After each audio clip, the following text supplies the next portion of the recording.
Hello friends, இன்றைக்கி நம்ம இந்த வீடியோவில் எதை பற்றி பார்க்க போகிறோம்னா ஏசி வாங்குறதுக்கு முன்னாடி என்னென்னத்தெல்லாம் கவனிக்கணும் அப்படின்றத பற்றி தான் பார்க்க போகிறோம். ஸோ வீடியோவை ஸ்கிப் பண்ணாமல் கடைசி வரைக்கும் பாருங்கள். வாங்க வீடியோக்குள்ளே போகலாம். இப்போ பார்த்தீங்கன்னா சம்மர் சீசன் ஸ்டார்ட் ஆகிடுச்சு. எப்படி ஏசி வாங்குறது, என்ன பிராண்டோட ஏசி வாங்குறதுன்றது நிறைய பேருக்கு கன்ஃபியூஷனாக இருக்கும். ஸோ இந்த வீடியோவை நீங்கள் ஃபுல் அண்ட் ஃபுல் பார்த்தீங்கன்னா உங்களுக்கே ஒரு கிளாரிட்டி வந்துடும், நீங்களே சூஸ் பண்ணிக்கலாம். ஸோ ஃபஸ்ட்டு நம்மளோட தேவைன்னு பார்த்தீங்கன்னா மினிமம் ஒரு ரூம் சைஸ் எந்த ரூமாக இருந்தாலும் 1 டன் மினிமம் ரெக்யூட்மெண்ட்டில் வந்துடும். ஸோ இப்போ மினிமம் 1 டன் எடுக்கிறதுக்கு பதிலாக 1.5 டன் ஏசி எடுக்கலாம். ஏன்னா 1.5 டன் ஏசியில் பார்த்தோம்னா இப்போ கன்வெர்ட்டபிள் ஆப்ஷன்ஸ் ப்ரொவைட் பண்ணுறாங்க. அதாவது எத்தனை பேர் இருக்கோமோ அதுக்கு தகுந்தாப்பில் ஆட்டோமேட்டிக்காக அதோட டன்னை குறைச்சிக்கும். அதனால் இப்போ 1 டன் எடுக்கிற மாதிரி இருந்தீங்கன்னா தாராளமாக 1.5 டன் எடுத்துருங்க. ஏன்னா ஃப்யூச்சரில் இன்கேஸ் நீங்கள் ரூம் ஆல்டர்னேஷன் பண்ணுறீங்க இல்லை வேறு ரூமுக்கு ஷிஃப்ட் பண்ணுறீங்கன்னா உங்களால் அப்போ சேஞ்ச் பண்ண முடியாது. ஸோ எடுக்கிறப்பே பெஸ்ட்டாக எடுக்கணுன்றது 1.5 டன்னுன்றதை எடுத்துடலாம். ஸோ 1.5 டன்னோட ப்ரைஸ் பார்த்திங்கன்னா 1.5 டன்னோட ப்ரைஸ் பார்த்தோம்னா 33,000லேருந்து அதிகபட்சம் 60,000 ரூபா வரைக்கும் இருக்குது. அதாவது பிராண்டை பொறுத்து மாறும். ஸோ இந்த ப்ரைஸை பார்த்தோம்னா நம்ம கடைசியாக கன்சிடர் பண்ணிக்குவோம். எந்த பிராண்டை சூஸ் பண்ணுறோமோ அதை பொறுத்து நம்ம மாறிடும். அடுத்தது பார்த்தோம்னா எனர்ஜி எஃபிஷியன்ட். ஸோ எத்தனை ஸ்டார் ஏசி நம்ம வாங்கணும் அப்படின்றது மினிமம் பார்த்தோம்னா நம்ம 3 ஸ்டாருக்கு மேலே உள்ள ஏசி தான் வாங்கணும். ஸோ 3 ஸ்டார்னு எடுத்தோம்னா ஓகே, நம்மளோட எனர்ஜி கன்சப்ஷன் ஆனுவலுக்கு பார்த்தோம்னா கம்மியாக இருக்கும். அதாவது 750 யூனிட் இல்லை 650 யூனிட்லேருந்து 800 யூனிட்குள்ளே தான் இருக்கும் 3 ஸ்டார் ஏசிக்கு எல்லாமே. ஸோ அதனால் மினிமம் 3 ஸ்டாராக நம்ம சூஸ் பண்ணியே ஆகணும். அடுத்தது பார்த்தோம்னா ஸ்பெக்ஸ். ஸோ இந்த ஸ்பெக்ஸ் பார்த்தோம்னா காஸ்ட் வைஸ் மாறும், பிராண்ட் வைஸும் மாறும். அதாவது காசு அதிகமாக போகிறப்ப நிறையா ஸ்பெசிஃபிகேஷன்ஸ் வரும். சிலதில் பார்த்தோம்னா காசு கம்மியாகவே இருக்கும், ஆனால் அதே ஸ்பெசிஃபிகேஷன்ஸ் இருக்கும், ஆனால் பிராண்ட் மாறி இருக்கும். அதனால் இந்த ஸ்பெசிஃபிகேஷன், பிராண்ட், காஸ்ட் இது மூணும் மாறிக்கிட்டே இருக்கும். அதாவது நம்ம எந்த பிராண்டை சூஸ் பண்ணுறோமோ அதுக்கு தகுந்தாப்பில் ஒரு ப்ரைஸ் வரும், அதுக்கு தகுந்தாப்பில் ஸ்பெசிஃபிகேஷன்ஸ் வரும். ஸோ அதனால் நம்மளோட தேவை என்னன்றதை நம்ம முன்னாடியே டிசைட் பண்ணணும்.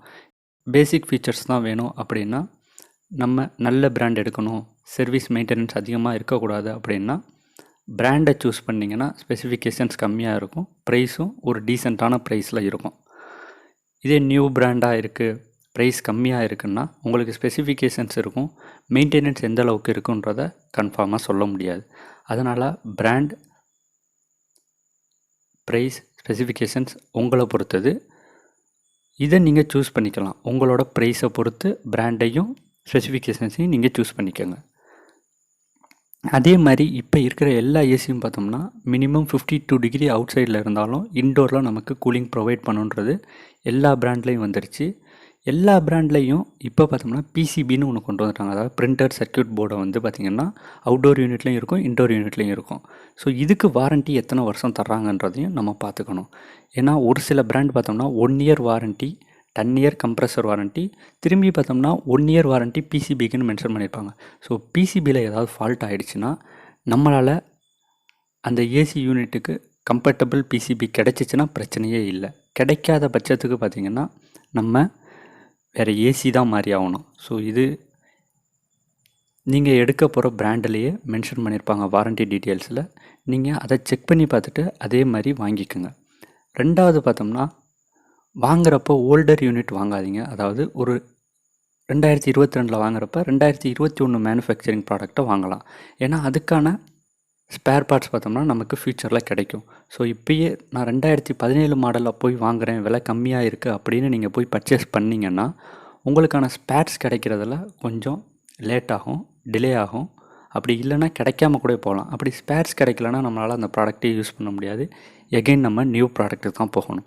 ஸோ ப்ராடக்ட் சூஸ் பண்ணுறப்ப எந்த இயர் மேனுஃபேக்சர் ஆகிருக்கு, ஸோ இந்த பிராண்ட் ஒரு நல்ல பிராண்டாக இருக்கா, இதுக்கான ஸ்பேர்ஸ் கிடைக்குமா, எல்லாத்தையும் டிசைட் பண்ணிவிட்டு நீங்கள் அந்த பிராண்ட் ஏசி வாங்குங்க.